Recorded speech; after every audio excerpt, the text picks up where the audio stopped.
Thank you all for coming in from the cold. Everybody take their seats. We'll get started in just a minute.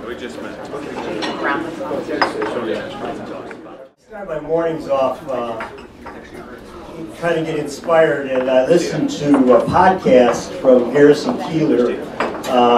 It's one of my favorites. It's been one of my favorites for as long as I can remember. And he does something called the Writer's Almanac in the morning. Anybody else listen to that every morning?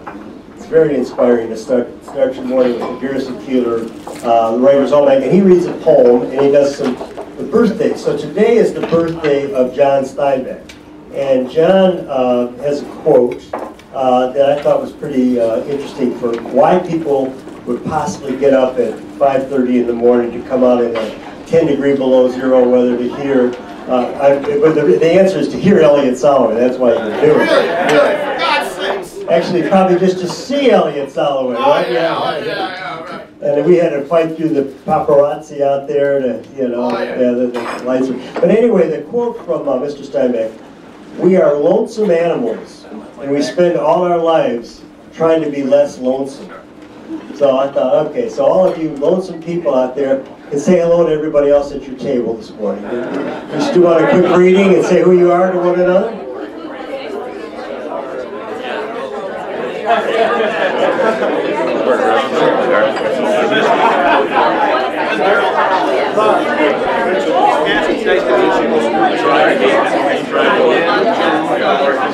So we're going to, I'll give you a couple more minutes.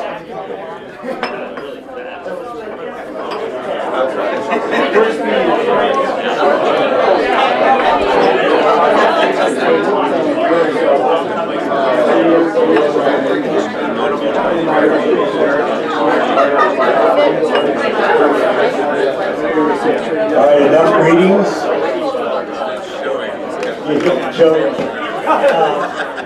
As Heather says, it's like church, right? Yeah. Okay. So I want to, the way we're going to structure this morning, I'm going to have Mike Cole of Bank of Ann Arbor do a little bit of an introduction about our new sponsor as of last month, as of this year, Bank of Ann Arbor, which we're very excited about.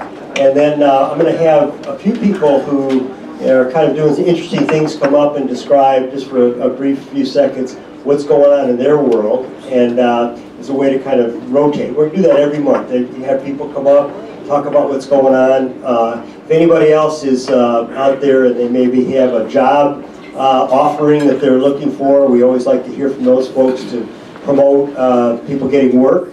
And then we're going to have Elliot do his thing, which Elliot and I have known each other for many years, and we've been talking about having him come to this, so I'm really excited. Elliot has been Teacher of the Year and is a great contributor to the university and a good entertainer as well. So he's hoping this will lead him to the Daily Show next, before it goes away. So. Or maybe he could be the next host. Hey. And then we're going to have a panel of people who would be impacted by what Elliot's talking about, collaborifying it, come up and talk about what their thoughts are in terms of how maybe this might relate to their business. So that's the morning, and we hope to get you out of here all by probably 8:45. Maybe we'll go to 9, but if you have to leave earlier, we understand, because this is all about business and somebody has to cut a deal, right? So Steve's going to go sign a $500,000 contract this morning. You can leave earlier if that's the case. I'm kidding. But anyway, first of all, Mike, you want to come up and say a few words about Bank of Ann Arbor? Right. Thank you, Rob. Good morning, everybody. Good morning. All right, great. Well, it's really an honor and a privilege to have the opportunity to sponsor Rob's Leaders Connect this year. As all of you know, most of you have probably been here a number of times. It's a great program. It's a great leadership program for Ann Arbor. Bank of Ann Arbor loves supporting the community. And this is such a great program for small business owners and leaders in our community that we're just really privileged to have the opportunity to sponsor it and keep it going, and hopefully kind of throw a little Sonic lunch into it or something like that. So thanks for coming, and it's really great to have Elliot here. We've been working with Elliot for a number of years. He's He's one of our exciting serial entrepreneurs in the community. So thanks for coming out, Elliot, and thank you all. Mike, thank you very much. And he's put these very cool pens on the table and lip gloss. And then you want to explain which one is which so people know. This is the pen. Very nice, very nice. You need to get, they got little things in the back. Maybe you can put the lip gloss in the back so you can write with the pen. And, so anyway, the people that I asked to come up and speak, I know Brittany, who else is, Bob, come on up if I mentioned you to speak at the beginning, describe kind of what's going on in your world, and then we're going to bring on Elliot. So Megan, or Brittany, why don't you come up first? Megan's going to do the last part, but Brittany, who I've known for like 2 to 3 jobs, I guess, but you know, you like this one the best. All right. Thanks. I'm Britt Appel-Duquesne. I'm with the University Research Corridor. This is an alliance of Michigan's Tier 1 research institutions, so that's Michigan State University. Any Spartans in the room? Yeah, agree. And I'm Michigan, so my boss is from MSU and I'm U of M, so we're covered. We'll just need someone from Wayne, and then Wayne. So there are 3 universities, which are great, each of them doing great work. And our presidents think that collectively they are greater than the sum of their parts. So what do? We basically try to promote what they do together collectively. So each year we do an economic impact and benchmarking report to communicate that out to legislators, industry leaders, the public. We're trying to push out even to nationally so people understand that this university innovation cluster is competitive with some of the ones you have heard of, like Research Triangle, Route 128, Northern California. So just to give you a couple of quick numbers so you can feel your Michigan pride and your research institutions. Collectively, we do more than $2 billion in R&D. Last year, we produced more than 32,000 graduates, many of them in high-demand fields. Some of them probably Professor Soloway students. All of them going on to do interesting things, become entrepreneurs, some of them. We also have produced, spun out 1 company a month for many years. Collectively, that's a lot. And so one of the things we do when we benchmark ourselves, I forgot to tell, economic impact. So this is what the state gets from our institutions that they wouldn't get but for our institutions being here. And it was nearly 17 billion. So in economic impact, that's huge, huge. So we're very proud of that. One thing I want to leave you with, when we compare ourselves to other innovation clusters, we have created something called a Power Innovation Ranking. And this is a composite score of some of the things I just mentioned to you, talent, R&D, innovation. And last year we did it for the first time. We weren't sure where we would stack up with some 7 other university innovation clusters. And it came out that we were 2nd. Anybody want to guess who was first out of Northern California, so Silicon Valley, Boston, Research Triangle, Illinois, Texas, Pennsylvania, and Southern California? Boston. Well, anyone else? Silicon Valley, who's one? Boston. So Boston?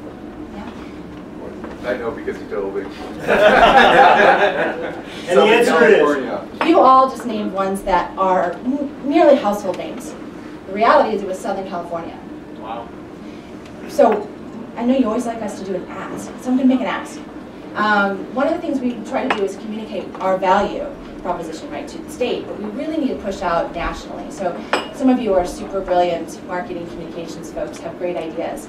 So if you do, let me know. Ideas come from everywhere, so thanks. Pure Michigan intellect. All right, and let's see, Chris, come on over. Chris is representing a big corporation in the community. Maybe you can give us an update on what's happening. Sure, my name is Chris Inwally, and I work at Masco in Taylor. We're headquartered in Taylor, global headquarters. However, we've got 2 other facilities or businesses here locally. One in Ann Arbor, our cabinet division, and then in Novi, our rough plumbing division. For those of you that don't know us by the name Masco, we are a building products company. You know us by the brand names of Behr Paint, Delta faucets, craft-made cabinets, and the like. So a lot going on actually in our industry right now. When you think about housing, and housing starting to heat up, we get impacted two ways. One by new home construction, and the other by repair and remodel. So all your home do-it-yourself type projects. And so that's kind of starting to heat up as we all read in the economy and everything that's going on now. Big things that are going on in Masco.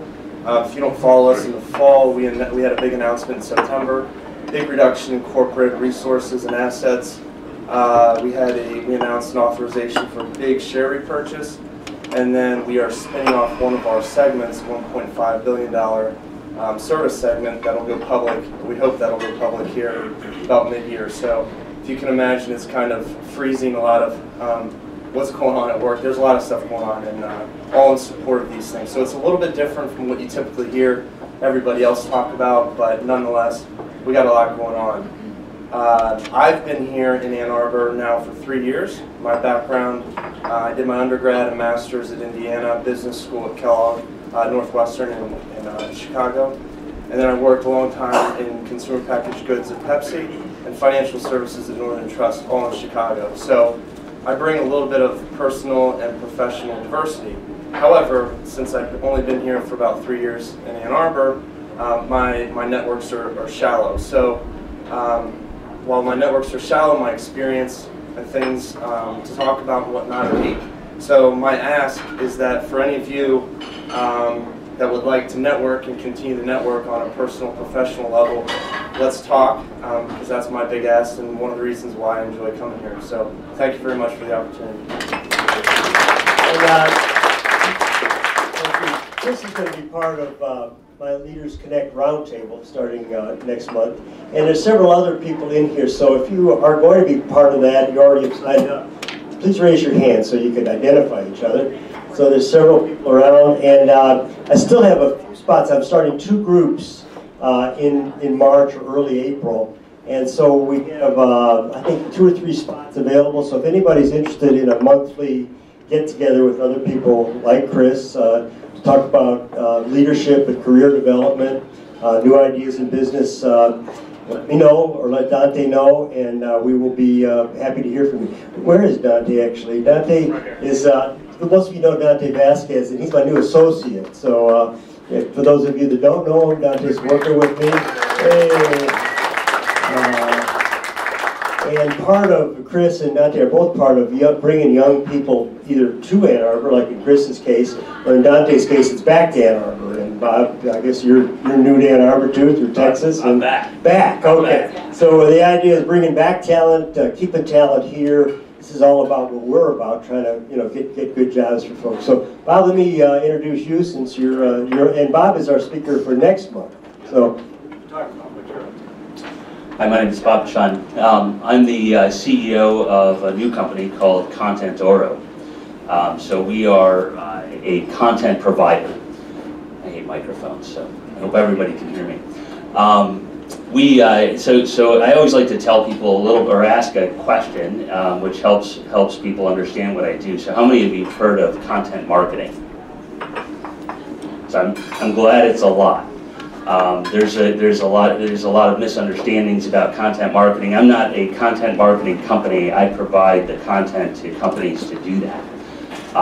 And I come from a place. So Rob mentioned I'm new to Ann Arbor, but I'm coming back.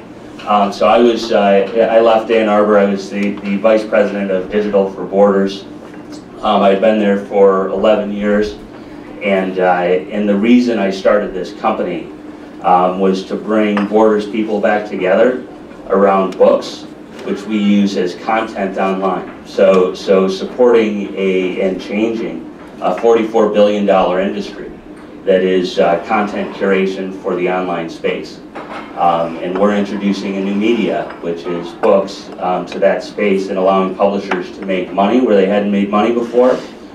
Bringing Borders employees, who I'm very passionate about, back together to help me to do that. So I'm going to keep it short at that, and I hope to speak to you all next month. Who your partner is too. Oh yeah, sure. My partner in the business is Chuck Newman, who many of you know. Chuck was the founder of Recellular and so many other companies, I couldn't begin to name them all, but also the first computer store in Michigan. So Chuck's been an entrepreneur for a very long time. He's an excellent partner. He's helped me a lot. And You'll be your co-presenter next time. yeah, Chuck will be talking about his history and how he came to be my partner, and it will tell you more about content marketing and how it works in the online space next month. So look forward to it. Thanks, Bob.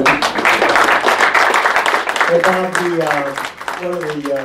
as an author, Bob and I have had conversations. He's already taken 2 or 3 of my books, some of which are out of print, and is going to take that content and for example, sell it to pet stores and pet suppliers and things like that. So it's all very exciting. And it's nice to have a mix of what you do, but also, I'll just tell a quick story.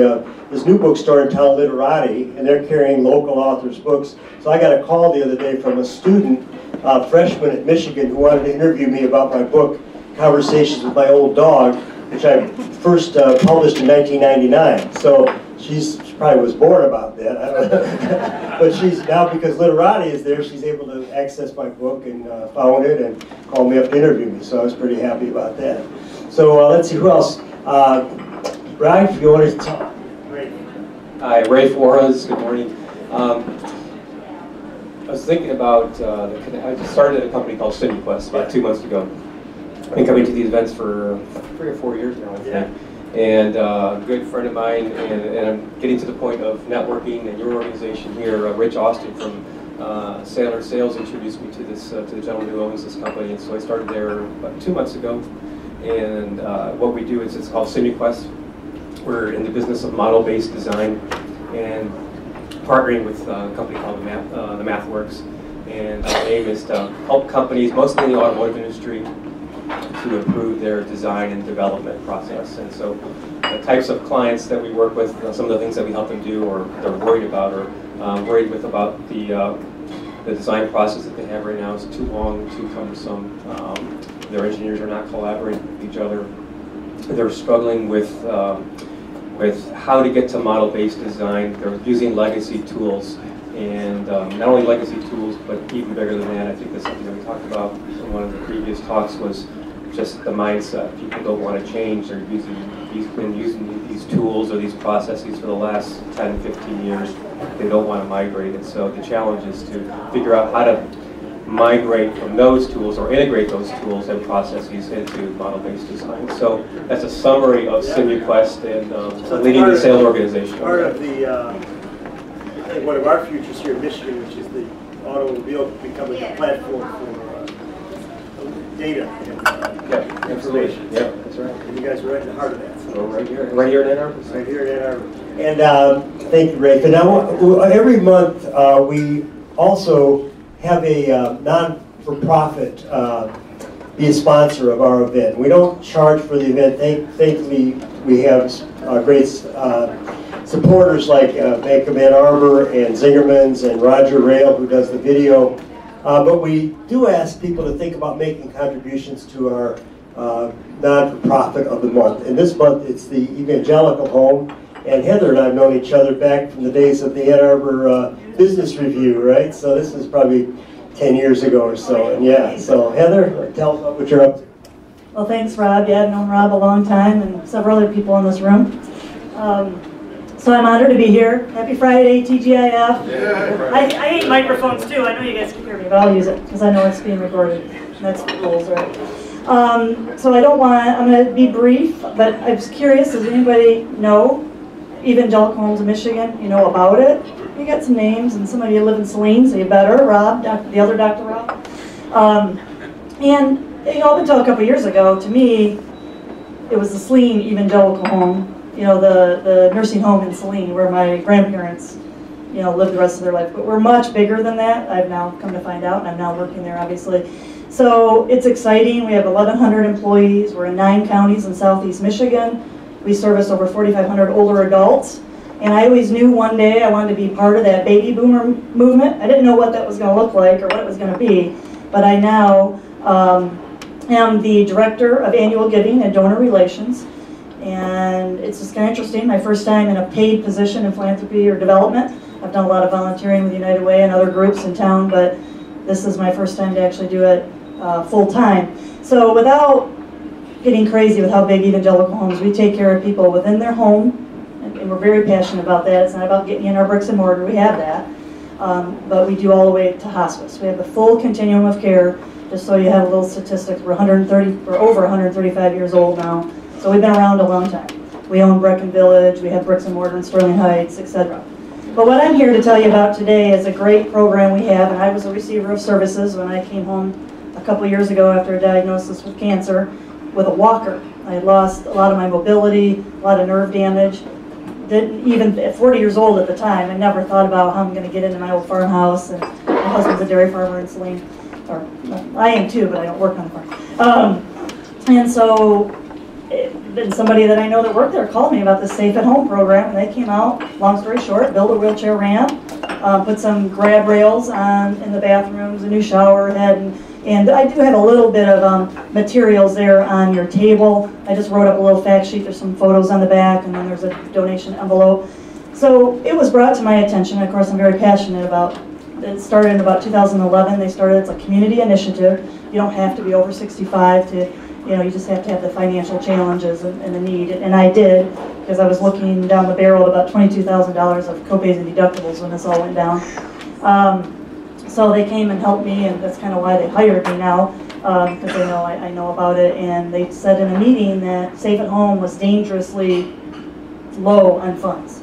And so I kind of took that personally, and thank you to Rob for letting me come be the, and all of you for listening to me, but for Rob for letting me, giving me this opportunity to just share a little bit about the Safe at Home program. It is community-based. There's a phone number on the materials I gave you. All I ask is if anybody is interested in donating with that envelope, please put on there Safe at Home. There's a little other check box, so that way the funds, the donations go to the right pool, if you will. It's our responsibility to come up with the money where Medicaid, Medicare stop and keep people in our continuum of care. So we have that whole, quite a big gap, as you can imagine, between the real cost of care and what the reimbursements we get. So it's a big company, and I always tell people it's not your grandma's nursing home. In fact, the other day somebody used the word convalescent home in front of me. I'm like, I haven't heard that word in so long. I'm going to put that on my Throwback Thursday Facebook. That's like, what? So we don't even use nursing home. We don't use those terms anymore. They're older adults, not senior citizens. They don't want to be called seniors. And so it's interesting. It's been I've been there about 8 months now, and so it's been exciting. So thank you again, and I'll be here afterwards if anybody has any questions, obviously. But I wanted to keep it short and sweet and just kind of focus on something that hopefully is obtainable, and I'm trying to tell you all about 135-year-old company. So thank you. Thanks, Heather. Stay up here just for a second. Heather's very humble, but she has had a pretty heroic struggle with her cancer, and lots of things that you didn't anticipate going wrong went wrong, but through a lot of support in the community, a lot of courage on her part, a lot of wisdom. She's here today to be able to talk about it. And I know there's a lot of you out there in the audience who are involved in healthcare in one way or the other. Could you raise your hand? I know Rob's out there, and Kathy's here from the University of Michigan. She's in charge of risk over there, not charge, but, and who else is healthcare? We got, who else is healthcare? Scott's doing medical devices at the hospital. Connie's at St. Joe's. Neil's doing, what's your machines there, Neil? CT scanners. So, I think that, again, if we look at our riches here in the community, healthcare in all its forms, medical device. Is anybody here from pharma today? Lots of pharmaceutical companies in the community. I'm working with many of these. This is kind of one of my specialties. So you're lucky to be in this community. We're lucky to have you here well and alive and back in the game. So thank you very much. Let's give her a hand. And also, let's thank Rob and all of our sponsors. He's pretty humble too, and this is a great event as well. So, and I see Tim Marshall walked in, so just raise your hand. Tim is the CEO, is that correct, of Bank of Ann Arbor, and he's going to be talking here in a few months about how he created it with his team, the Sonic Lunch Program, which is about to launch. It's a little chilly for it today, so we're waiting until June or July to stand out there and listen to people like Martha Reeves. So it's a great program. So I'm going to, without further ado, and hopefully not too late here, we're going to bring up Elliot Soloway. Elliot is an extraordinary member of our community. He's from Cleveland, which is okay, you know. Not Shaker Heights. Not Shaker Heights, Cleveland Heights, right? The working man's Shaker Heights. Right? And we got a Clevelander out there. All right, yeah. Lorraine County. All right, Lorraine County. Yeah. So Elliot has been a professor at the School of Engineering for quite a few years, over 30 years, and he has been among the most influential and popular professors there, and has worked with some great people. He'll talk to you about people who are leading Google, leading, who's the... Tony Fadell next, and just really influenced a lot of what's happened in our digital world. And he's also been a serial entrepreneur, started 2 or 3 different companies, and he's going to be talking about, in addition to other things, we're talking about his newest venture, which is Collaborify. And this is a pretty amazing tool. I've had the pleasure of working with Elliot, coaching him over the last several years, and it's been a real treat. I almost feel bad about taking his money for that because it's so much fun to do. But I want him to feel like it's a professional thing, so I still will take a fee occasionally.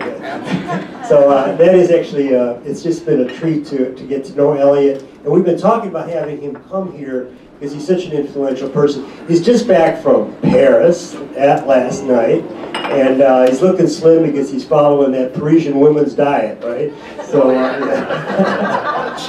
cheeses, yeah. So come on up, Elliot.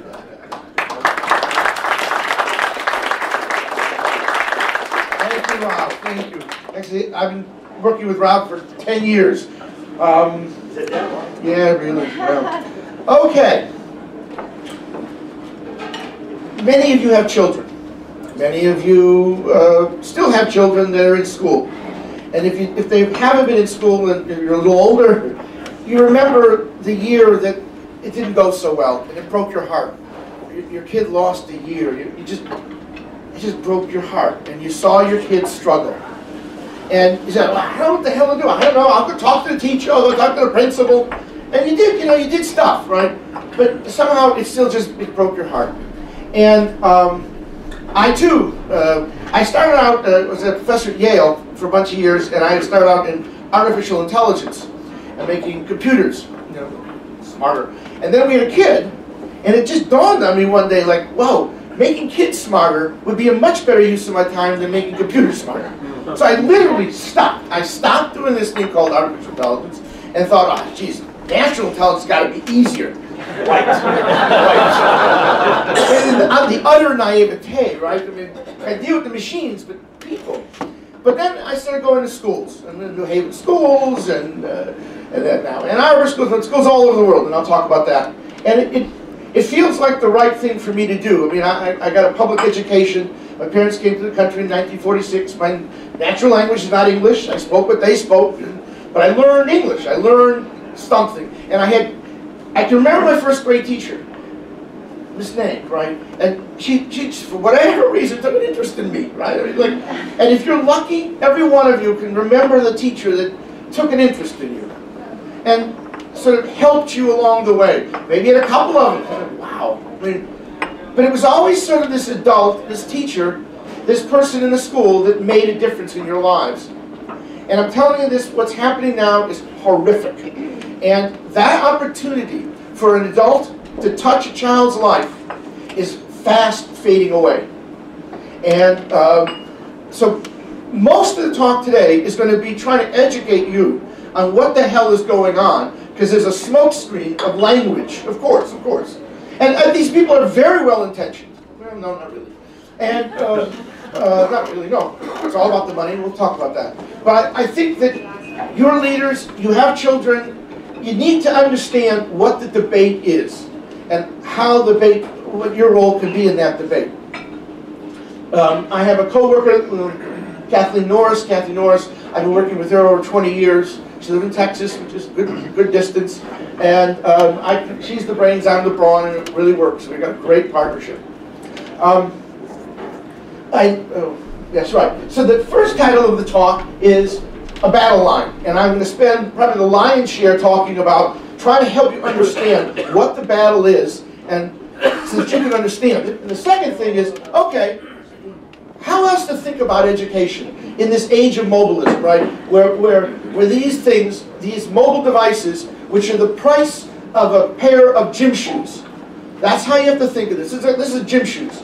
Every kid will have gym shoes. They're going to have one of these. And these are incredibly powerful. And what does it look like? What would school look like if every kid had one? They will. And how would a school use something like this? What would school look like, right? And there are different visions of what school can look like. In fact, there's two sort of dominant ways to think about it. One is being called personalized learning, and I'm going to spend some time explaining that. Who could be against personalized learning, for God's sakes? Of course you want personalized learning.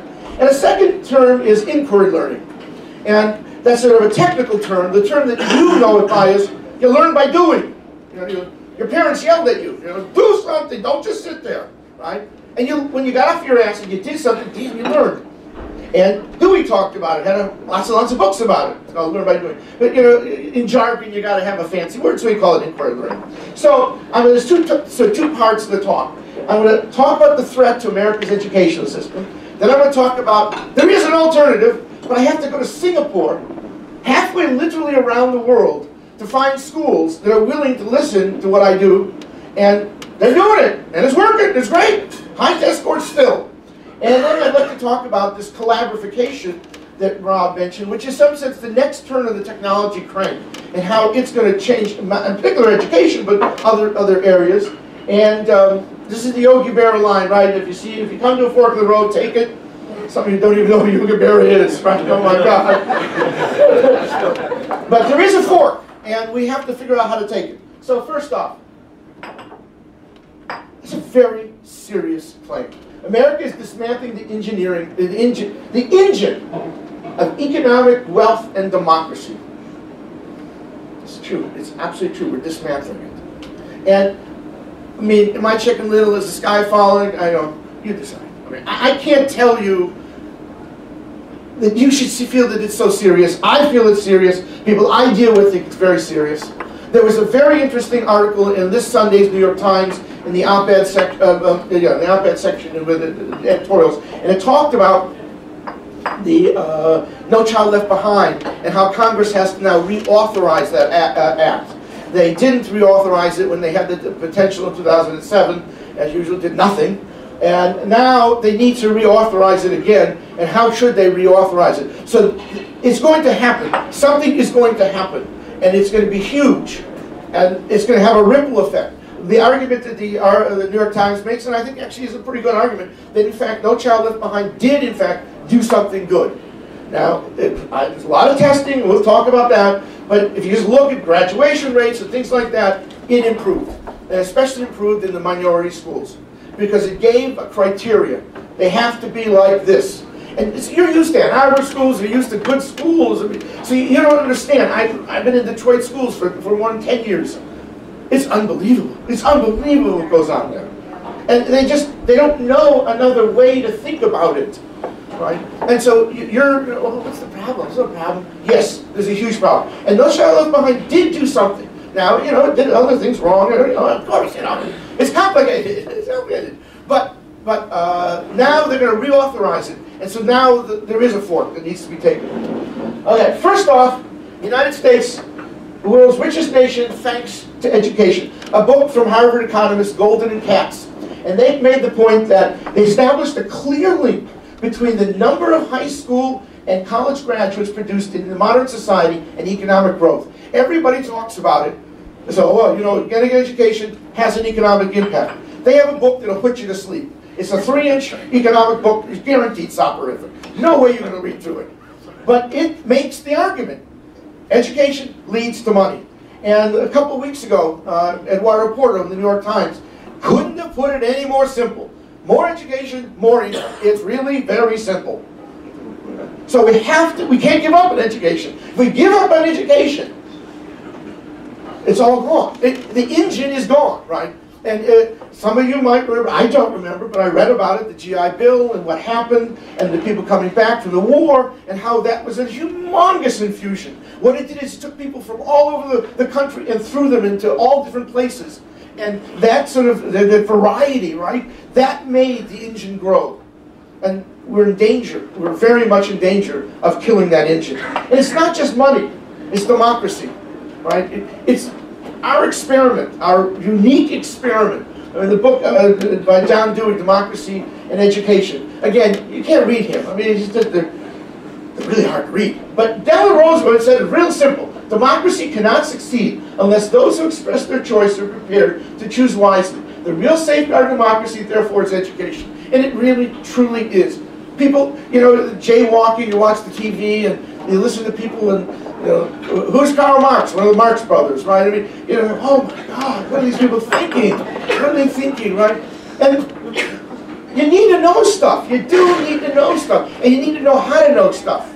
Okay, so enough on this. Let's talk about what's going on. There are two issues. What do you need to know, and how do you come to know? Those are the two issues in education. What should you know, and how do you come to know it? Okay, so let's take a look at what do you need to know, and let's take a look at these two polar tensions. First, right, when was the War of 1812? There is a very core to American education, which is fact-based. As it turns out, the roots are in a group called the Committee of 10. In 1892, Harvard convened a group of 10 men, of course, 10 white men, and they said, what does a kid in high school need to know in order to go to Harvard? Geometry, English, the books. If you look at today's curriculum, it's the same thing. They, in 1892, put forth the curriculum that we are doing today. Absolutely today. It was good for 1892, and actually it was good for lots of years. I mean, there's nothing wrong with it for a while. And if you think about it, an intelligent person in this model is really a person who knows stuff. You just know lots of stuff, right? Who's buried in Grant's tomb, that kind of stuff. You know all kinds of stuff, right? That's what you need to know. Now, how do you come to know that? Well, it's called direct instruction pedagogy. Teacher stands up, tells the kids the stuff, kids write the stuff down, kids remember it, take a test. You can call it didactic instruction, call it what you want, but the technical term is called direct instruction. I tell you stuff, you learn. And when I go to Singapore, for example, these kids are the most dutiful kids. Teacher stands up, reads off a worksheet, kids memorize, do great tests. It's very easy to do it. If the kids obey. It's not obey, it doesn't work. But this is the model, direct instruction. And part of the issue is that, you know, in the old days, before the internet, before 1995, books and things resources were difficult. You remember going to the library in your community and, you know, finding a book and taking it down and opening it up. It took hours to do research. It was very hard. The resources were difficult to get at. So it made sense for someone to stand up and tell you stuff. It made sense to put all the important stuff in a textbook and give the textbooks out. And then they get bigger and bigger and bigger, but fatter and fatter and fatter, because you need to know more and more stuff. This is the dominant view today in American education. If you go to schools of education, they have methods courses, and they teach a version of this. Okay. Second view, what do you need to know? Practices, skills. How do you ask a good question? How do you explain? How do you solve a problem? How do you do critical thinking? Right? How do you collaborate? What counts as an explanation? These are the new ways of thinking. It's not about the facts, because in fact the facts are going to be pretty relevant, pretty easy to find. But it's about skills or practices. Now in education, they make all kinds of technical distinctions, and I don't want to put a fine point on it. But practices, skills, the same sort of idea. It's the doing. It's all in the doing. Now, this is an amazing quote from the United States Department of Labor. 65% of today's school children, that's more than 50, will eventually be employed in jobs that have yet to be created. the majority of kids are going to have jobs for which the jobs haven't been created yet. Wait, really? Really? So, okay, what does it now mean to be an intelligent person? It means how to find out the stuff. That's what it means. You got to know stuff. You got to know stuff. But the most important thing is how to find it out. How to go about learning how to learn. And so how do you come to know in this kind of context where the goal is to teach your practices and skills? It's called inquiry pedagogy. That's the term, inquiry. Oriented pedagogy, what am I doing? That's really what's underlying it, and because the resources are not scarce anymore. You ask Google, when was the War of 1812? It'll tell you. Ask Siri, she'll tell you. Pretty easy to find stuff out. Kids take it out of their pockets, their smartphone, take it out of their pocket, do some searching, boom, boom, boom, boom, done. And it's all about the kids learning these practices and skills. This is not done in any systematic form in America today. This second form. You talk about it. There's a new system, a new standard called NGSS, Next Generation Science Standards. Michigan is probably not going to pass it. It is absolutely revolutionary. It says kids need to do in science what scientists do. Now, we're going to argue that kids are not just short scientists. Okay, I got it. But the theme there is it's all about the practices of science. Asking a question, making a hypothesis, doing an experiment, all the things that you sort of learn, the scientific method and all that stuff. Well, okay, let's do it. Figure out how to do it. And the next generation science standards are absolutely revolutionary. They're wonderful. They're absolutely wonderful. If America would adopt them and take it seriously, it would profoundly change American school system. But Michigan probably won't do it. Okay, now let's talk about inquiry. This is the quote that you impale on your forehead. This is from Dewey, 1906. Teachers, now listen to this one. Teachers give pupils something to do, not something to learn. And the doing is of such a nature as to demand thinking. Learning naturally results.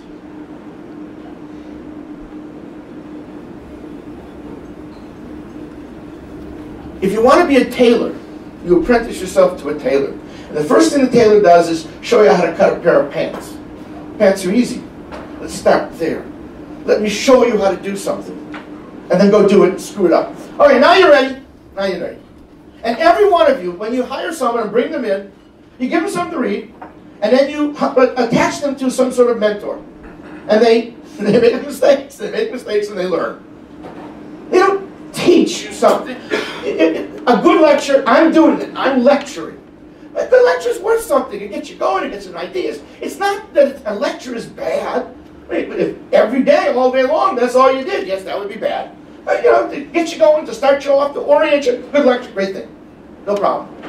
But what learning is about, what a teacher is supposed to do, what should that child be doing? And what should that child be doing? Because they're all different. My wife's a kindergarten teacher. I go to the classroom, I just gotta look around. They're unbelievable. They're running around. She has tremendous patience. You're gonna dealing with me, I don't know how she does it. Tremendous patience. She doesn't get flustered. She doesn't like technology. She thinks, it's gadgets. So we fight about it, but it's good. It's good fighting. I enjoy it. I actually tried to do speech recognition system in kindergarten. I brought my computers in, and they don't finish sentences. They don't do it. It was a fiasco. It was so much fun though. You know, the kids kind of looked at me like, well, what are you doing? Oh, you can't say this. Stop in the computer. Oh, it was fun. It was good. But what she's all about is figuring out what the kids should be doing. What should they be doing? And each kid needs to be doing. The term we call it 21st century skills. That's the term, a technical term. The truth is, you learn this at the dinner table if you're lucky. You said to your mother or your father, your parents there at the dinner table, said, I want some money to buy. Invariably the answer was, no, we don't have the money for that. Well, you had a choice. You could say, oh, okay. Or you could say, now I've got to make an argument. I have to convince them that this is important because they got the money. I mean, you say, I don't have the money, because what you're really saying is you haven't made a case that it's important. And when it's important, then we find the money. And if you're poor and you don't have the money, you still can find the money if it's important. And if you were lucky, you learn to argue at the dinner table. In Ypsilanti, I'm going to get the statistics somewhat wrong, but over 80% of the kids are in one-parent families. Over 80%. What chance do these kids have of learning how to make an argument at the dinner table? Right? They don't have a chance at it. And so if you don't have a chance of learning how to make an argument, it's going to be rough. It's just going to be rough, because it's all about, listen, it's all about making arguments. It's all about mustering evidence. It's all about asking questions. Now, what would my parents, what motivates them, and what would I have to say to tell them? I mean, we all do it. No, I do it with my kids. No, we can't do that. Okay, now, okay, what happens now? Let's see what she says. Let's see, how did she come back? And sometimes, oh no, they come back, they come back, they try and argue with you. Good. So, there are these two polars. This idea of direct instruction, where I stand there and I talk at you, versus inquiry, where everybody is doing things. So you got kids, you've got things you got to learn, and you got this thing called technology, right? And you can focus on content, or you can focus on skills. Right? And this debate is as old as Croesus, right, or whoever. Content and skills. The focus today is on content. Kids got to know stuff. The argument I'm making, and a lot of people are making, not me, is that it's about skills. So, we have an educational system that's in that intersection there, and it's called direct instruction. And the role of technology, then, the role of technology is to do direct instruction, to make it better. The role of technology is to help improve. And we know that the technology has changed everything. And you could say it hasn't improved. I don't want to get into that argument. It certainly changed everything. Right? This content business we were talking about. I mean, everything, entertainment, everything has changed except education. Right? And this disruption, we'll talk a little bit more about disruption in a second. But so say, okay, has technology, which has changed everything everywhere, made an impact in education? And the interesting answer is this.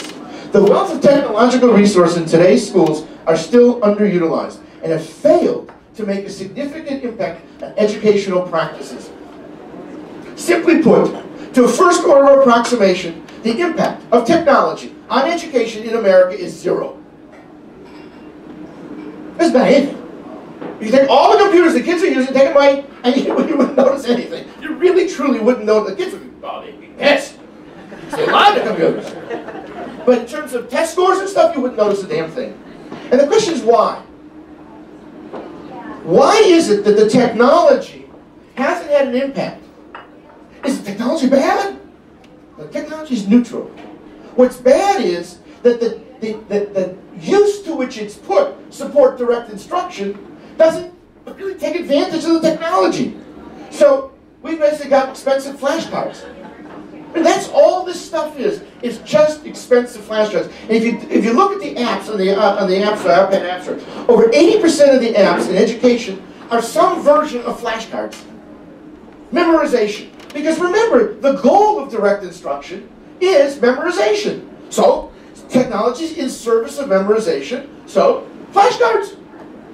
It's certainly more interesting than $1.49 pack of flashcards, paper flashcards, but it's still flashcards. It hasn't done anything. All these years, all this money. Now, you go, oh my kid, I know, in your classroom, there are many early adopting teachers who are wonderful. We're working literally today with Gretchen Hahn in Slauson Middle School, and she is an amazing teacher, and we're using some technology that we developed in her classroom, and it's going great. Okay, good. But that doesn't scale. I mean, we're talking about millions of kids. How do we do it? So, okay. Up to now, it's just been direct instruction, inquiry. It's just been a mumbo jumbo. It hasn't really touched you. Well, get ready, because it's about to touch you. Oh, it's under attack. Okay, well, okay. Look at the cover of the New York Times magazine, the liberal rag, left-wing, right, socialist rag. And at school, I can say that, I don't know, yellow dog never pen, it's okay. It's got a school, and it says, your idea here. It's pretty damn insulting. If you're a teacher, your ideas are as good as my ideas? Michael Cole, your bank. I know how to run your bank. I know how to run your bank. Hell, I can just come in here and tell you how to run your bank. I know everything about banks. That's what the New York Times is saying. That anybody knows how to do education. Well, I went through school, so I know how to do it. And that's how people think about it. This is horribly, horribly insulting. But it's a symptom of the fact that we're in this free fall. They don't know what to do. Schools don't know what to do. Well, they're doing what they've always done. They're direct instruction. They're teaching kids how to remember stuff. They're doing a good job of it. I mean, no child left behind. If you look at the data, kids are remembering stuff. That's what the data says. But it gets worse. Again, my favorite, the New York Times. Do disrupt. Right? The door hangs, and you don't want anybody waking you up. See, it's do not disrupt. Well, it says do disrupt. And this is the language of Clayton Christensen. This is the language of this disruption theory stuff. Mr. Clayton Christensen, who I'm sure you all have heard about, the notion of disruption, about change, dramatic change, discontinuous change. That's what he's talking about. And so they're saying, yeah, disrupt everything. Well, we've disrupted music, we've disrupted entertainment, we've disrupted services, hotels, rental rooms, rentals, we've disrupted everything. Car rentals, everything is disrupted. Uber, everything. So let's disrupt education. Okay, fair enough.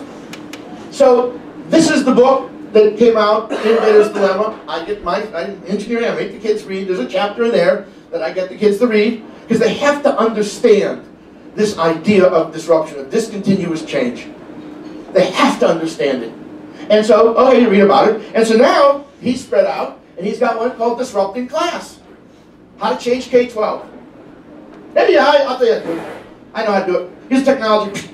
Use technology. We're doing it before, we're doing it now. Okay. So how are they doing it? Oh, this one is about the higher ed, too. He's got one on higher ed. Sure, right. I mean, every university professor, it's just, the administration, they're freaked out. They don't know what's going to happen. Now, no offense to Eastern, Central, Northern, and some of you are Western, are part of that. 5 years, they're gone. They're gone. I know, yeah, right.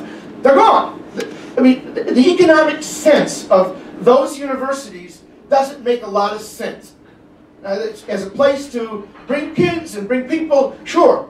But this online stuff, if you think it's not going to disrupt, oh my God. I mean, they're just absolute. That's all they do is talk about how are we going to deal with this thing. Because it's going to run. It's a runaway train. 5 years, they're gone. Now, he's got an institute. This isn't him. This is his henchman, Michael Horn. If I had that strangle. The mouthpiece of young kid. Well, I won't go there. The education program at the Christensen Institute examines K-12 and higher education issues through the lens of disruptive innovation. Its research, now watch, aims to transform monolithic factory model systems into student-centered designs that educate every student successfully and enable each to realize his or her fullest potential. How could you disagree with that? You ready? They want to get rid of monolithic factory model systems. That's how. There's 256 kids in the gymnasium size room. There are 4 teachers. 1 math, 1 science, 1 language arts, 1 social studies. That's all they need. These kids sit there half to 3/4 of the day with headphones on in cubicles. Would you do this to your child? Would you send your child, to a school where they would sit in a cubicle with a headset on? No.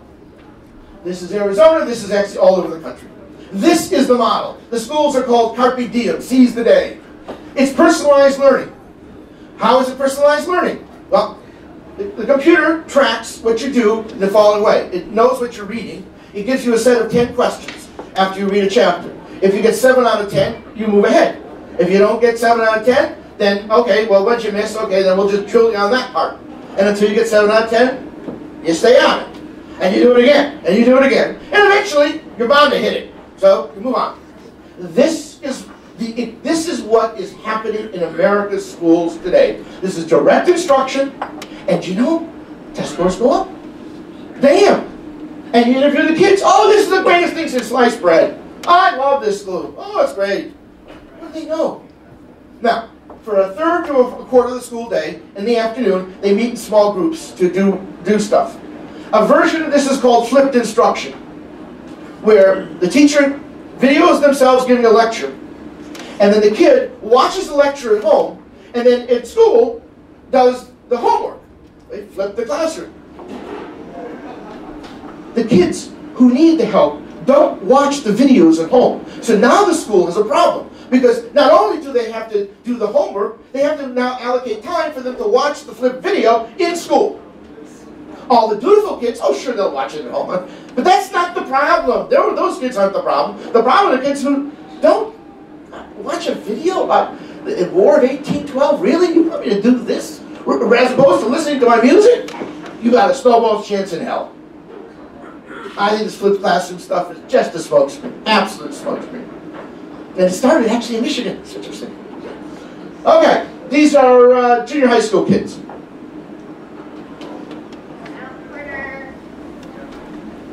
Look at that room. I mean, they think this is a good picture. The kids, really? Really? They got headsets on. They can't talk to each other. Each has got something different because, again, the computer's under control. It's called adaptive learning, adaptive testing, whatever you want to do. Adaptive, that's the key word. And big data. They got a lot of big data on this. That's what they're doing, big data. Now watch this one. They're the first graders. They're the first graders. They can't talk to each other. And they sit there hitting some keys. The computer is as big as she is. This makes sense? We've lost our minds? This is the dominant force in education today. I am not making this up, folks. So now, this was a Newsweek cover. Let's blame the teachers. The failings of American school systems is all about the teachers. We must fire bad teachers. We must fire bad teachers. We must fire bad teachers. The key to saving American education. Okay. The key to saving the auto industry in 2007. Fire all the bad workers. That'll fix it. No, that doesn't fix anything. That just doesn't make any sense. But yet, when we come to education, we say crazy shit like this, to the French. We say crazy stuff. Oh, if we fire the bad teachers, there are bad teachers. They're bad at everything. I mean, you know, that's life. And when your child has a teacher that isn't so good, it just, again, it breaks your heart because you saw your kid waste a year of their lives. And you want to just strangle the teacher. But is that going to fix education? Well, the answer, of course, is follow the money. It's all about the money. This is only about the money.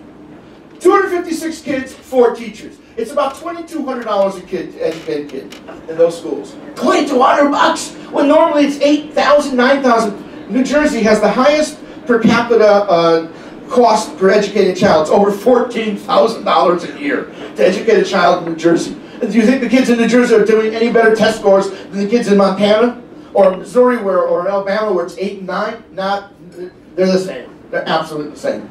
$14,000 versus $2,000? What do you think is going to happen? Now, my question is this. Are the private elite schools going to adopt this model? I don't think so. They've never bought this model. It's always been inquiry. It's always been getting the kids to talk. Now, they're very controlled. You probably saw the Dead Poets Society movie, and the boys with their jackets and the carpe diem and seize the day, blah, blah, blah. It's a great movie on some level. I mean, Some of you may have gone to schools like that, Exeter, what have you. Do you think Exeter is going to do this? I just don't think so. Well, if it's not good enough for them, why is it good enough for all of America's children? So, there is an alternative. And we'll talk about that. Let me see the time. Okay. There is an alternative. But it's really going to take a lot of political energy because of the money. They don't talk about the money, but it's all about the money. It's about saving money, about teachers, about stuff. But as I started to talk at the beginning, every one of you remember an adult who touched your life. The kids, right, in this room are not going to have that opportunity. Maybe, maybe. Maybe one of those kids is going to get to that person and okay, the likelihood is low because they might be shy, they might not be able to talk so well, right? And how can any teacher get to know these kids? But education is always about an adult talking to kids. That's always what it's about. And we've forgotten it. We've forgotten it. They're doing some of this in Detroit, in some of the schools in Detroit. Now, some say, well, we're only doing it an hour a day. Okay, we can only do it an hour a day. Okay, maybe it's not so terrible. No, I don't know. Yeah. I mean, there's a continuum. Half to 3/4 a day? Terrible. 1 hour a day? Well, what are you going to do? Okay, now, so there's an alternative. There is another way, as he says. Okay, I've been going to Singapore since 2008. I go 4 times a year. It's a 26-hour flight. The first, 17 times, it's interesting. Flight. And I know exactly what seat to get, and I fight like hell to get that seat, right? And because otherwise, it's horrible. It's 14 hours to Japan, and then another 8 to Singapore. I go there because they want to make a change. They do. Now, they have a thing called the Master Plan 3. It's a tiny little country, Singapore. They have the highest test scores. It's up there, it says that. They have very high test scores. Right?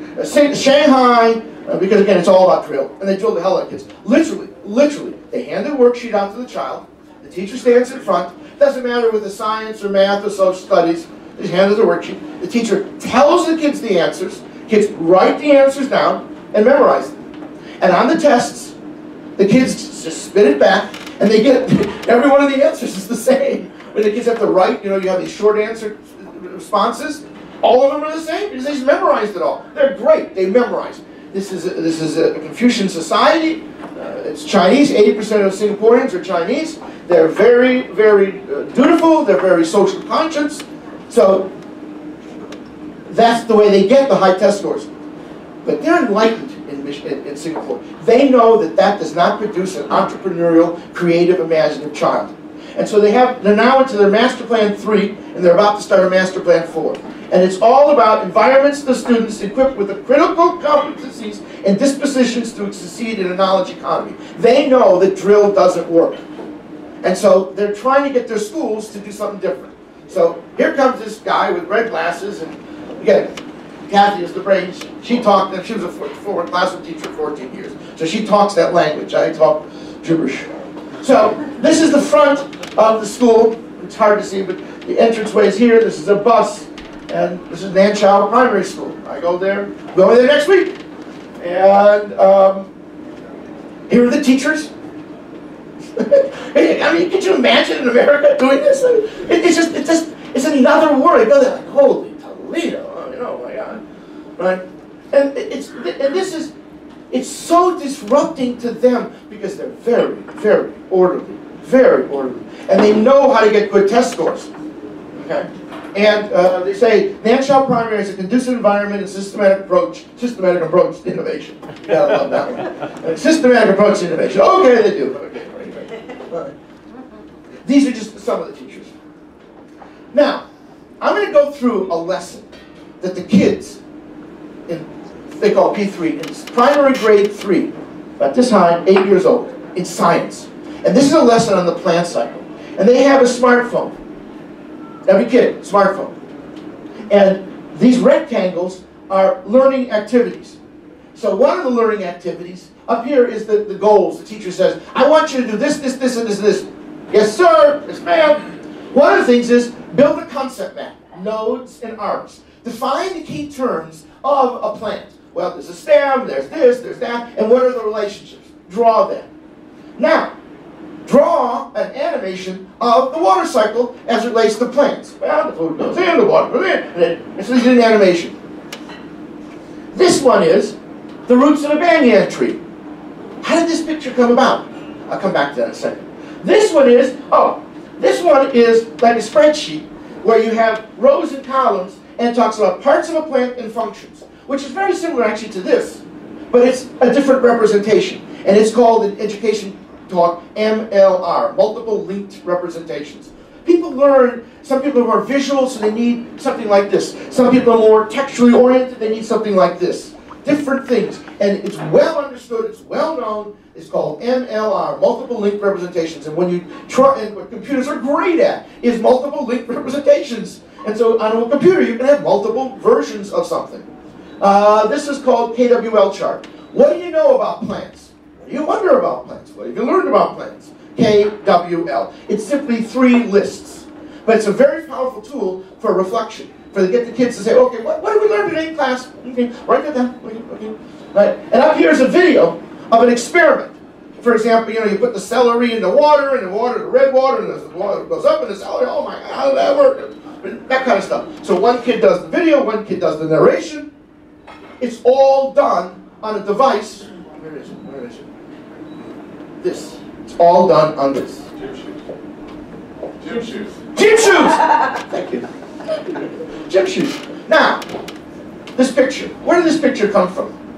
Kids are walking home, 8 years old. 8 years old. Walking home. They're doing it on a plant cycle.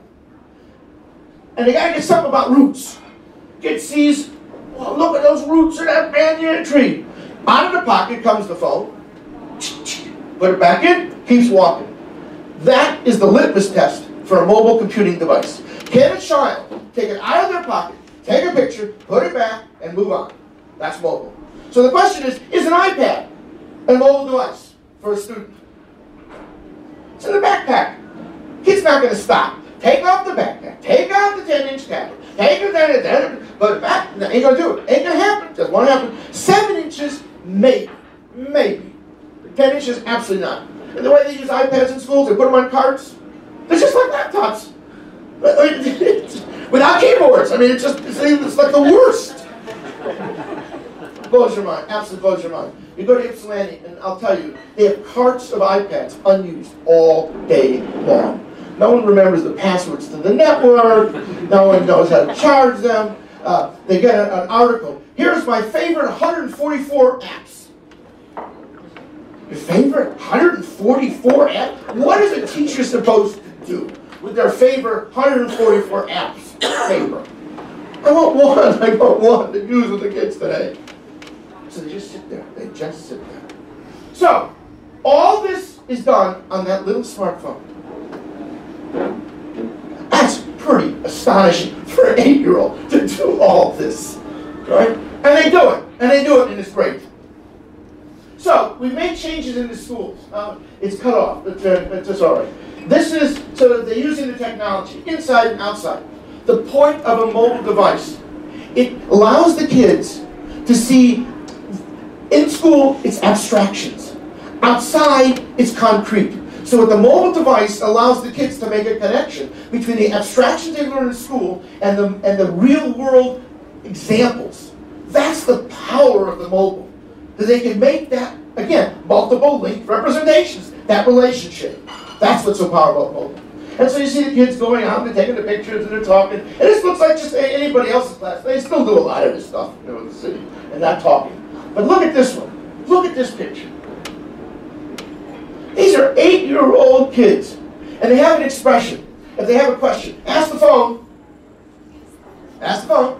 And they call them hand phones there. They call them hand phones. And they do searches.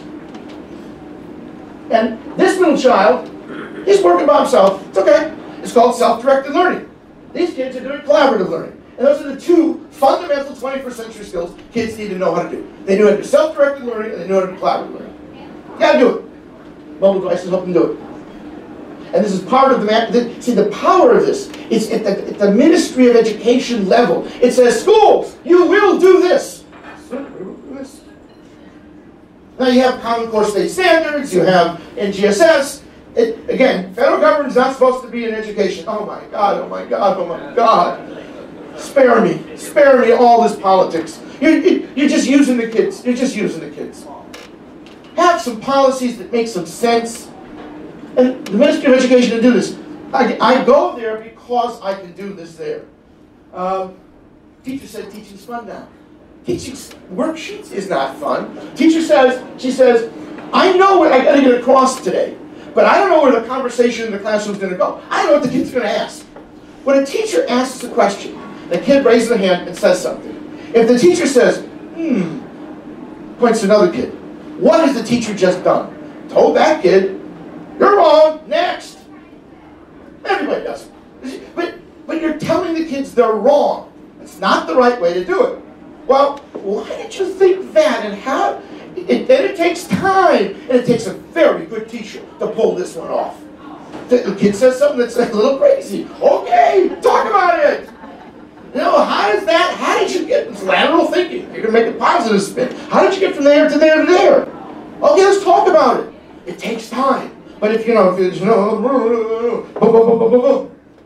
and the teachers, they're sweating bullets to make this change.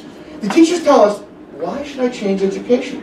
My kids do very good on tests. In Singapore, they have a PSLE, Primary School Leaving Exam, in 6th grade. This is the most extreme high-stakes test they're going to take. Based on that test score, they get into another school, the secondary school. And if they screw up on that test, literally, their lives are over. I mean, it's 6th grade. And so, in fact, we're working in P3 and P4, grades 3 and 5, and we started grades 3 and 4, excuse me, and now we're doing some in 5. They will not let us touch 6th grade. 6th grade at this school is drill the hell out of them. They have to, because the test requires it. Right? They have to drill the kids. And the parents, when we started working with these, they went nuts. My kids, they're playing games, they're texting, what the hell are they doing on their phone? They were calling the principal, relax, let's talk about it. And after the end of the school year, the teacher, the parents said, oh yeah, my kids talked to me about the digestive system, and they interviewed me about how I think the digestive system works, and they got it on their phone. Yeah, they're talking to their parents. They're showing them YouTube videos about how fishes live. I mean, they're interacting with their parents. Test scores don't even, they're good, they're very fine, thank you, but they're really good on the open-ended questions. On the questions where they need an explanation. Because the kids know how to do stuff. In fact, what we're finding is the kids in science are doing better on their English tests than the kids who don't do it this way on the English tests. Because they have to talk, they have to converse. Missed it at the top, sorry. It's all these transformations. The school is different. There's a cultural change now in the school. And we're now actually moving to other schools. Because they're doing okay. Yeah, there's ups and downs. Of course there's ups and downs. So 2415, we got 5 other schools, 10 more schools, and they're trying to adopt this inquiry pedagogy. They're trying. And it's difficult. And it's fraught with mistakes. And if you need to see it in a year, it won't happen. I love these educational experiments. Look at what I'm doing now for 3 weeks. What the hell are you going to do in 3 weeks? What kind of impact can you possibly have in 3 weeks? Well, you can sort of see this going. You got to start somewhere. You got to start somewhere. But truly, it takes years to do this sort of thing. And you have to stay the course. America doesn't stay the course in education. Every year it's something else. I mean, I listen to my wife. Every week she's got another professional development that does something. Oh my God, oh my God. There's no chance that they're going to make anything coherent. Okay. So now, I know we have a panel, right? Okay.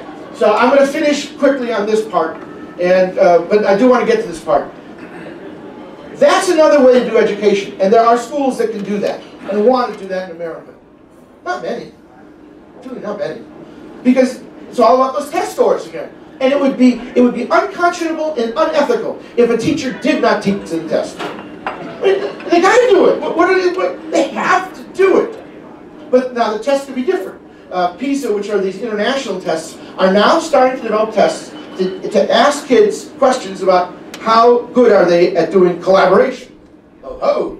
And those aren't tests where you just answer the questions. No, the kids do something, and then they get graded somehow. And those tests are fraught with problems. Of course they are. But what else are you going to do? You got to test these kids.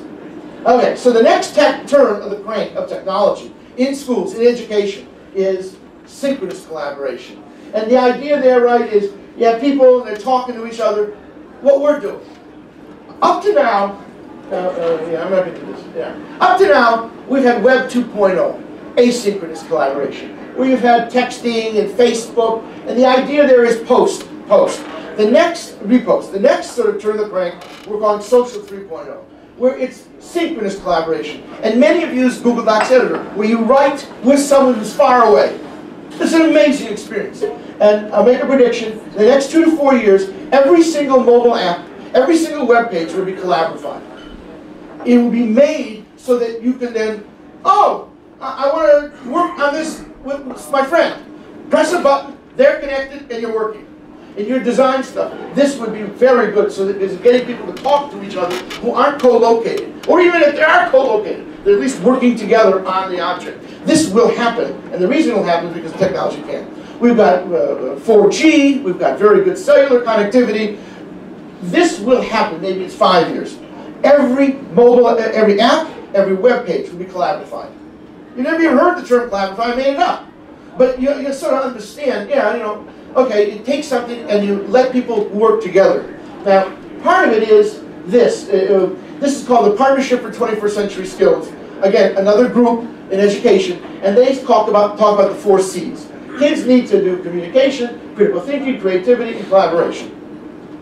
And learning is in the conversation. What we do, that's what Rob has got us here for, is because we're learning in the conversation. And that's what a dinner table is all about, is learning is in the conversation. And what collaboration is about, which is different than cooperation.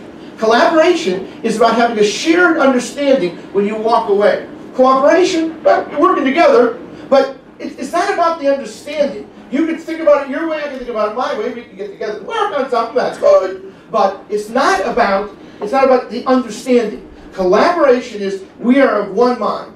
That's the goal.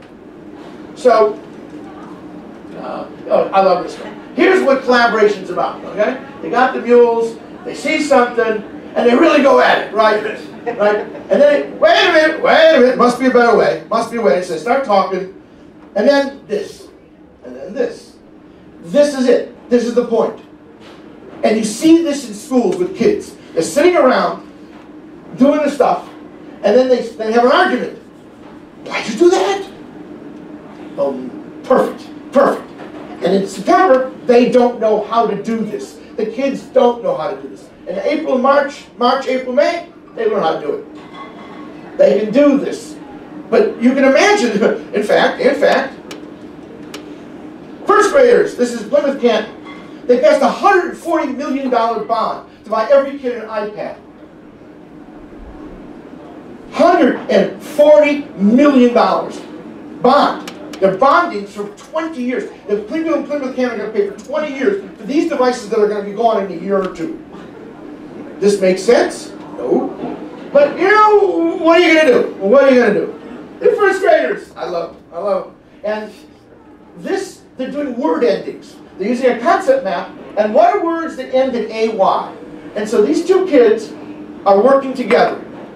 And they write things, and if this one writes it, it appears on this girl's screen. If this girl writes it, it appears on this girl's screen. So it's collaborative. And that's what our tool does. It says, whatever I do, they see. Whatever they do, they see. And it works together, and together they create something like this. And this is St. Francis Catholic School, again, it's up there in Ann Arbor. The girls, there was an article about a month ago about how teams work. And it's all about if you have a woman on the team, it works. If you don't, you're in trouble. But look, these kids are talking to each other. What they're doing is they're building a concept map of the key concepts on a chapter in science on infectious diseases. they're doing the same task. But they don't get it. Heads are down, and they're not talking to each other. Boys have tremendous difficulty with this task. And girls are talking and arguing all the time. Well, you just love it. And now this one, this is, you can actually see that the screens are identical. These kids are doing I'll finish in 1 minute. No, I'm not. Oh, okay. Right. These kids are doing a unit on matter and molecules. The hardest physics stuff, just by data, is this matter and molecules. I mean, what's an atom? I mean, who the hell? If someone says, I'm showing you a picture of an atom, they're lying. Because what's an atom? I mean, where do you see atoms? And so it's conceptually, it's the most abstract for these kids. And these are 6th graders in Ypsilanti, where it's 95% free and reduced lunch. They eat at school. Right? I mean, this is one of the most challenged school districts in the country. And these two young ladies, they're talking to each other. And when they make she makes a mark, it appears here. When she makes a mark, it appears there. And this one, they were trying to talk about the water level, and they're doing there's cups, and they're trying to do sequences. So when you're boiling water, the stuff sort of goes away, and the water level goes down. And she drew a line, and as she was drawing the line, she saw it. And she said, why didn't you draw the line there? And then a conversation ensued. Oh, it's brilliant. You just love it. It worked. It worked. And they talk. Their heads are right next to each other. Right? Now, draw a line. She could be at the kitchen table at her house, and she could be at the kitchen table at her house, and they can still do the same thing. Because they just talk into this thing. And they can see each other's comments. Right?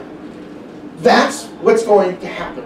Everything is going to be collaborative. Because you just can't do it. And you know technology. If you can do it, they're going to do it. And it's not that expensive. It's protection. It's nothing.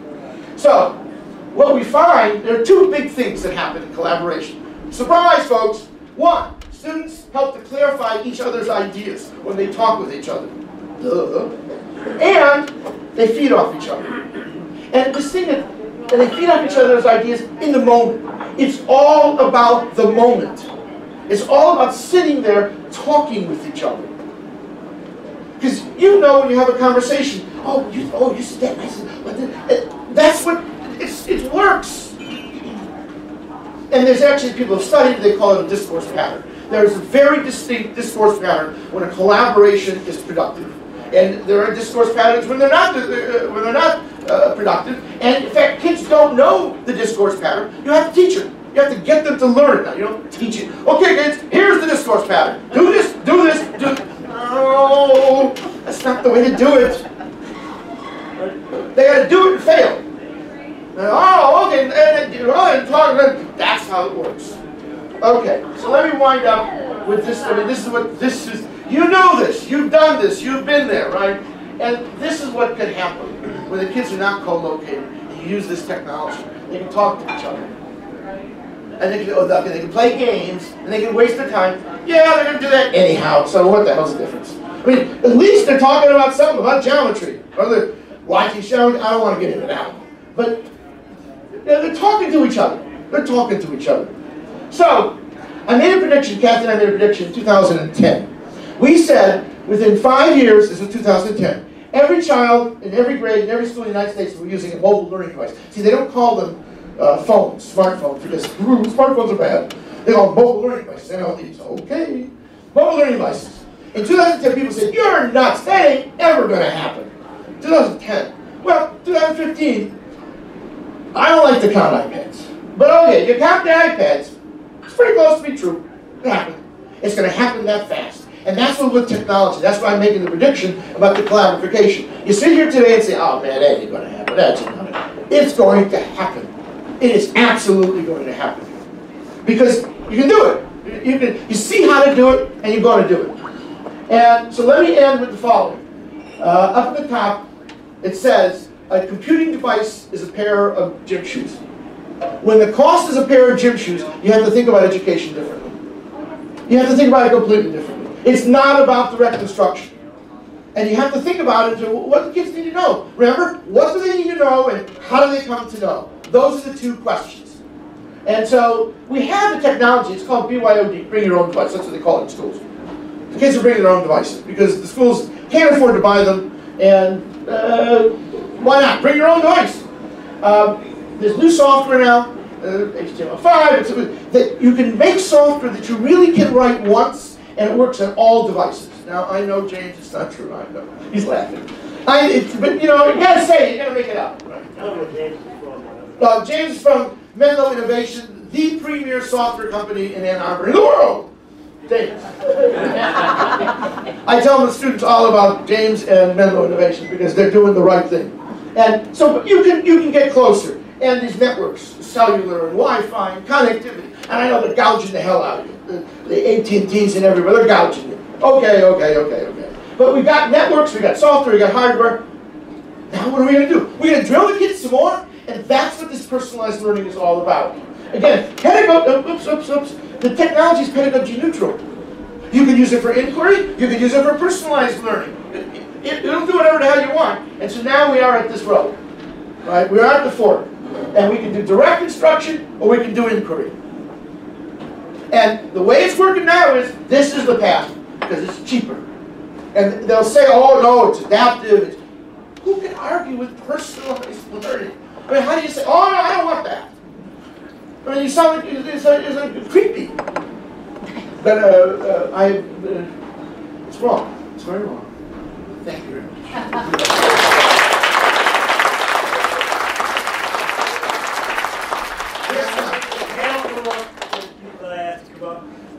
We're going to have a little collaborative discussion with Elliot. If we can turn the computer off for a second. Bob, who else? Megan, who else did I ask to come up? Elliot, stay with us here. We're going to have you as part of this. So, Evan. Some of you guys have already introduced yourselves. Megan, can you just introduce yourself real quick? Where you're from? Sure, I'm Megan Torrance from Torrance Learning in Chelsea. Okay. And Devin? Hi, Damon Johnson. I'm with A2 Fitness Professionals and also the Yan Magazine. All right, so you guys are going to be a little collaborative panel with Elliot. Come on in here, Elliot. And we're going to just have a little conversation about what just occurred, what your reactions are, maybe opportunities to talk to Elliot about that. And then I'm going to do something a little bit different. I'm going to ask all of you at each table to exchange emails and do collaborative learning after you leave here. Okay, so you all have the tools. You have Google Drive or whatever it could be. And I want you to have a little ongoing conversation and communicate with Elliot about some of your key learnings from this experience. Okay? So, Megan, you want to kick it off? I know you're well into this world. Well, I'm well into the adult world, right? So the adult education. But you have a daughter. I do have a daughter, yes. Actually, I want to tell a story, if I could, James. A few years ago, I was at Tech Twilight, which is an event that Hands-On Museum puts on every year. And where's Mike? Are you around? Mike Coley? Yeah. Anyways, if you haven't been to Tech Twilight, it is totally awesome. It is like a science fair for the STEM companies in Southeast Michigan to really interact with kids. It's a nighttime affair, and as one guy told me once, it was a great excuse to come to the Hands-On Museum without children and not be really creepy about it. I would also say that joining the board or working on any of the committees at the museum are also really great ways to get into the museum. Yeah, Corey's from the museum, we're going to talk more. Anyways, we're at Tech Twilight, which Menlo has also been a part of for years and years, and I was at our table and I looked over and James and his son were there, and the son walked up to a piece of technology never seen before, I'm pretty sure, and James asked, how does it work? Like, that is so awesome. Like, that's the question that says, figure it out and tell me how this thing you've never seen before works. So you have to like go and grab that and force that out. The one thing I loved, Elliot, from your slides as you were going through, was the headphones. Okay? Not that I love the headphones. So 10 years ago when I started my journey in e-learning, we had instructions in the course to put on headphones to signal others that you should not be disturbed because you're learning. Right? And just yesterday, we no longer include that in courses, right? Just yesterday, we were pitching a project to a prospective client, and we're looking at moving to an all e-learning environment. There are a lot of reasons for it. It was an adult situation, or adult corporate learning situation. And somebody said, well, how do we capture the learning of things that are not solid? Right? There's experiential things, there's decision makings, there's situational things.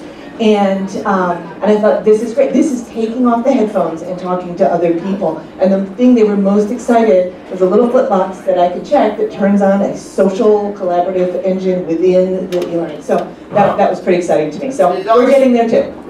All right, so Elliot, this is off the top of my head, which is, you all know it's a dangerous place to go, but I'd like you all to take out your cell phones. And I'd like you all to actually start to share some of this learning. So take a second and either do a Twitter or Facebook, something about learning. This is something I learned from Elliot today. I was attending, just a quick learning. You don't have to say it right at the moment, but I want you to think about it. This is the way we share. We share Facebook, Twitter, other media. So what's the hashtag? What's the hashtag? All right, give me one, Derek. I don't have one. Give me one, Megan. And Rob's Leaders Connect. How about that? And Rob's Leaders Connect. Okay. ROB apostrophe S or ROBS? ROB apostrophe. No apostrophe. All right.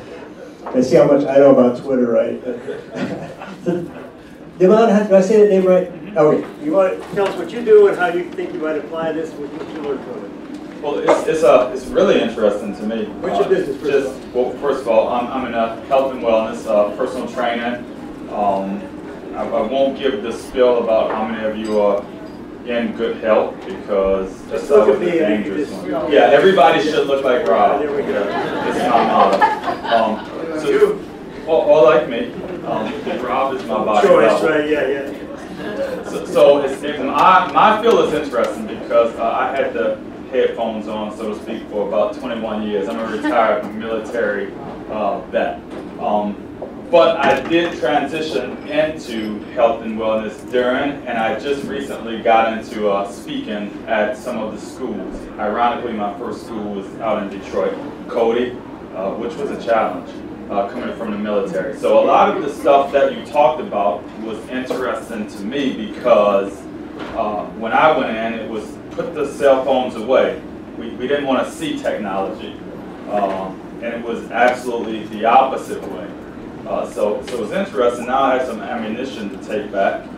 Dare I say ammunition in high school.